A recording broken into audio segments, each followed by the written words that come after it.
जब कृष्ण की बात की जाती है तो उनके बारे में कई गलतफहमियां सामने आती हैं।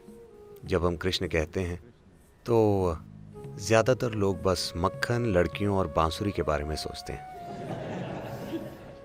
हाँ, अब वो जा रहे थे। आज जब हम कृष्ण कहते हैं तो हम राधे कृष्ण कहते हैं। राधे कृष्ण से पहले आती, क्योंकि उनका प्रेम, उनकी करीबी, उनकी प्रेम लीला ने इस उपमहाद्वीप की पूरी संस्कृति की कल्पना में इस तरह जगह पाई है कि हम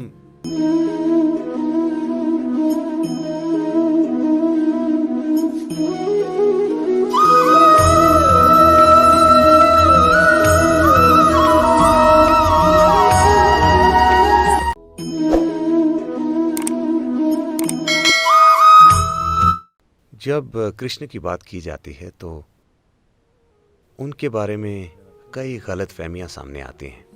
जब हम कृष्ण कहते हैं तो ज़्यादातर लोग बस मक्खन, लड़कियों और बांसुरी के बारे में सोचते हैं।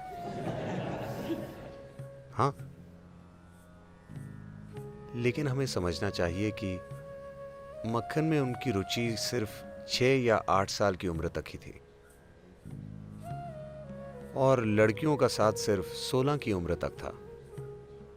16 की उम्र में जब उनके गुरु सांदीपानी ने यह समझाया कि उनके जीवन का उद्देश्य क्या है, सबसे पहले उन्होंने वृंदावन छोड़ दिया और कभी वापस नहीं गए। कभी वापस नहीं गए, ना तो अपने रिश्तेदारों से मिलने, ना ही वहां के लड़के लड़कियों से मिलने। वहीं उसका अंत हो गया। 16 की उम्र में वो चले गए।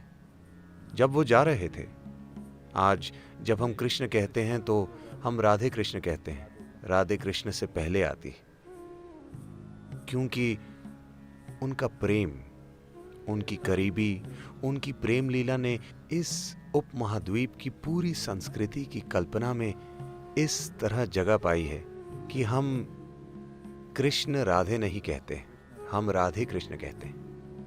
लेकिन 16 की उम्र में उन्होंने राधे को आखिरी बार देखा और फिर कभी नहीं देखा। और 16 की उम्र में जब वो जा रहे थे, वो बोले, मैं ये बांसुरी तुम्हारे लिए बजाता हूं, अब मैं जा रहा हूं और वापस नहीं आऊंगा। तो तुम्हें एक भेंट के रूप में, क्योंकि तुमसे इतना प्रेम है, मैं ये बांसुरी तुम्हें देता हूं और अब कभी बांसुरी नहीं बजाऊंगा। और उन्होंने नहीं बजाई। उसके बाद राधा ने बांसुरी बजाई। उन्होंने 16 की उम्र के बाद कभी नहीं बजाई।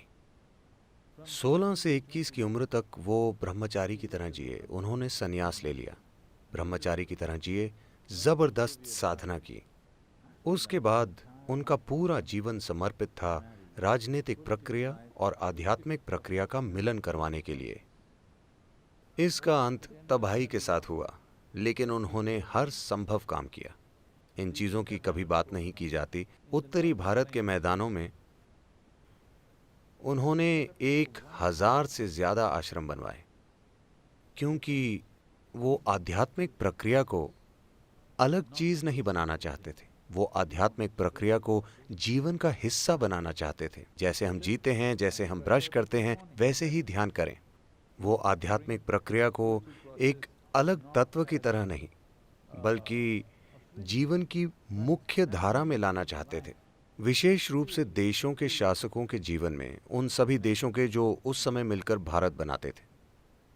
उनका मिशन था उस समय की राजनीतिक प्रक्रिया को आध्यात्मिक बनाना। तो साफ है कि उन दिनों की राजनीति लोकतांत्रिक नहीं थी। तो उन्होंने सोचा कि सबसे जरूरी चीज है, अगर शासकों तक अध्यात्म पहुंचे तो फायदा स्वाभाविक रूप से लोगों को मिलेगा। जो लोग दूसरे लोगों के जीवन को संभालते हैं, जैसे राजा या प्रधानमंत्री या आज के राष्ट्रपति या किसी कंपनी के सीईओ, क्योंकि उनके नीचे लाखों लोग काम करते हैं। जब आपके पास ऐसी जिम्मेदारी है तो हर विचार जो आप पैदा करते हैं, हर भावना जो आप पैदा करते हैं, हर काम जो आप करते हैं, वो लाखों लोगों की जिंदगी को प्रभावित करता है। जब आपके पास ऐसी जिम्मेदारी है तो ये बहुत महत्वपूर्ण है कि आप एक अच्छी स्थिति में हैं। आप क्या सोचते हैं, क्या महसूस करते हैं, वो एक ऐसे भीतरी स्थान से आना चाहिए जो लोगों की खुशहाली के लिए काम करे। अगर मैं एक सीमित नजरिए से जीवन को देखता हूँ तो हर विचार जो मैं पैदा करता हूँ, हर भावना जो मेरे अंदर है, उससे लोगों का जीवन बर्बाद होगा। वो काम जो मैं करता हूँ और विशेष रूप से वो काम जो मैं नहीं करता जो मुझे करने चाहिए, उनसे लोगों के जीवन में जबरदस्त नुकसान होगा, है ना? तो उन्होंने सिर्फ शासकों पर ध्यान दिया। वो चाहते थे कि उस समय के राजा आध्यात्मिक हो जाएं। दुर्भाग्य से इसका अंत तबाही के साथ हुआ, कुरुक्षेत्र की तबाही। एक भयंकर युद्ध जिसमें पुरुषों की एक पूरी पीढ़ी खत्म हो गई। पर फिर भी हम उनकी पूजा करते हैं। हर वो चीज जो वो रचना चाहते थे वो असफल हो गई कुरुक्षेत्र युद्ध के साथ। एक चीज जो उन्होंने हर हाल में रोकने की कोशिश की वो था ये युद्ध, लेकिन सबसे भयंकर युद्ध हुआ और वो खुद, उनके अपने परिजन आपस में लड़े और एक दूसरे को मारा।